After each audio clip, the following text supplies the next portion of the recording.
Yo, what's up guys, it's Zach. Welcome back to the channel. Today we're going to be focusing on some PvP, and this is just basically some scrap footage of me getting back into PvP itself, because it's been quite a considerable time since I uploaded the last PvP video. At least it's been like a year and a half or something from the last proper one. I know there's been some like clips in between, but yeah, I couldn't believe it. I thought it'd only been like 6 months since we'd done the last like null-zaqq PvP commentary or whatever, so I've got one of them in the works, like a full proper one, but I just thought I would show you guys me getting back into it and like making loads of mistakes and things.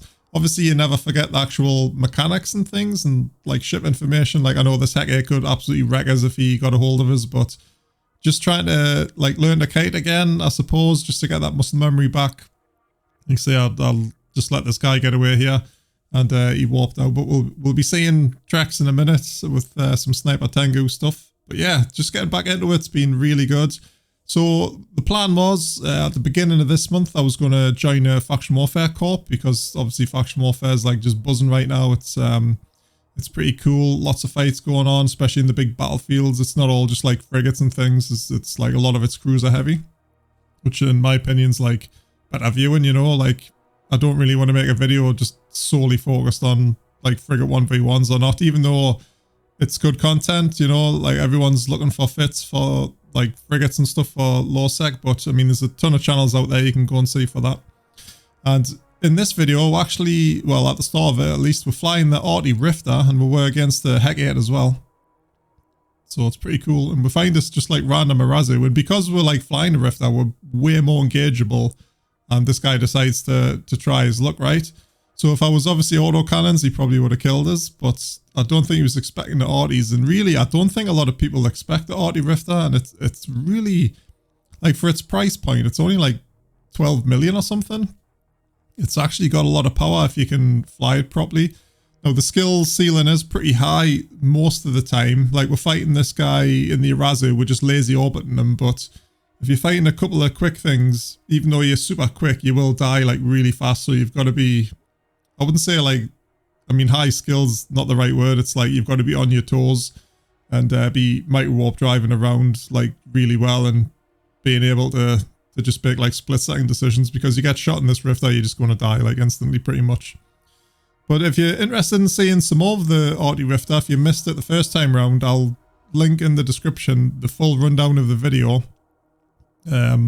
which goes over the whole fit, and it was just like literally a video dedicated to the Arty Rifter just being super cheap.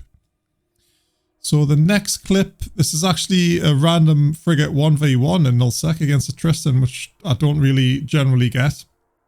And yeah, the Artys just absolutely just wreck this guy. It's like, I can't believe how strong the ship is, to be fair. Like, I get like 5 or 6 of these, like roaming around null-zaqq, I think you could do a lot of work. But yeah, watch your space for that sort of stuff, because we will be taking the Faction Warfare Corp people out doing some null-zaqq stuff, because most of them just do null-zaqq. But yeah, I think we're definitely going to try and get some Arty fleets going there, which would be nice. So yeah, like I mentioned, we started like setting up and practicing to get back into the PvP and things. So I've moved like a ton of ships down to null-zaqq already. I've joined a corp called Black Phoenix Horizon, which are a really good bunch of people. Oh, there's Trex in the Sniper Tengu again, trying to bait us out.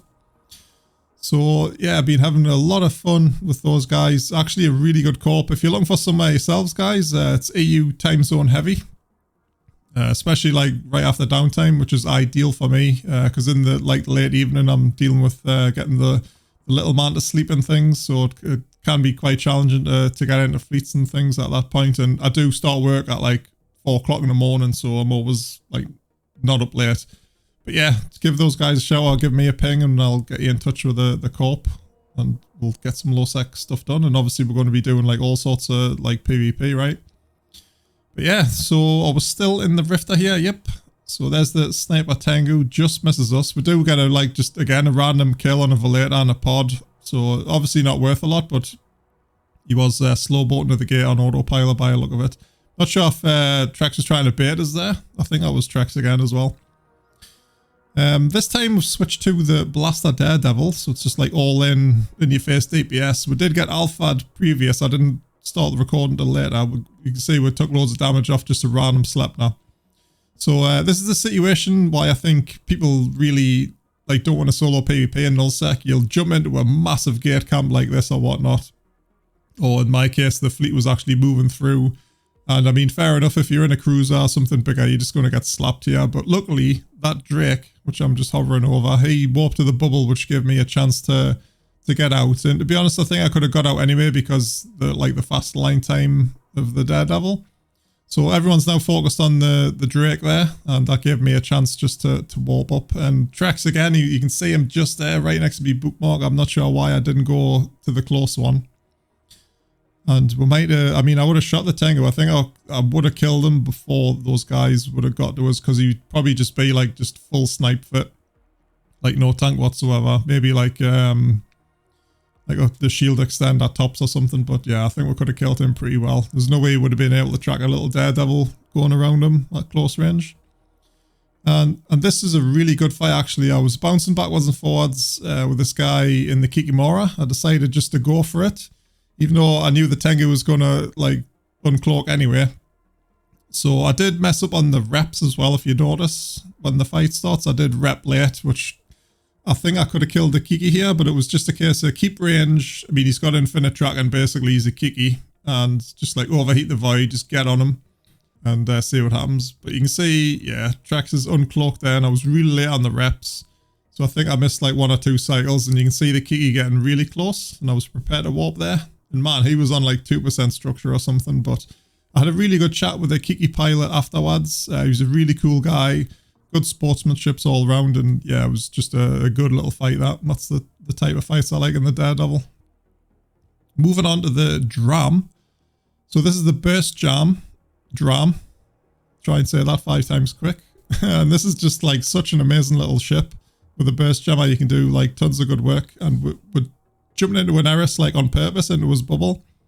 And the Dram is one of the only ships as well, which I will fly in nullsec with just an Afterburner, just because it's so quick. And it pairs up well with the burst jammer because it uses tons of cap to cycle, and without the Microwarpdrive on the Dram itself, we're not getting that like nerfed cap pool. And that makes it good for pretty much longer sustained fights as well. The cap's just really good, and obviously we've got the injector and the NOS as well, just to keep it topped up there. But yeah, I was using the wrong ammo for this Eris, and yeah, it was a pretty good fight anyway. The burst jammer doing a lot of work there. And man, this ship is just so much fun, guys. We've got a really cool clip against the Loki right at the end. The quality's a little bit poorer though, because it was recorded off stream. I didn't record it myself, which is unfortunate, but it is like a really good example of what you can do in the Dram. So yeah, the tank failing a little bit there, but what are like hull rigs and stuff. I'll link all the fits in the description as we go. But yeah, that's round 1 of 2 for a fight with the Eris as well. So these guys also, there was a random venture, I think, in the next clip once it starts.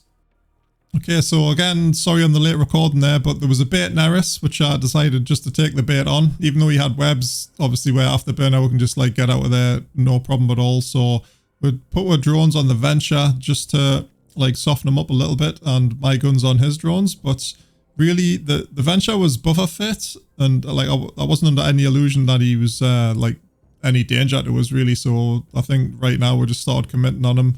The Eris is jumping back in now as well. I think he was like, what, 60k out there, but he starts rage burning pretty hard, which I was happy about, because I definitely wanted to fight him again.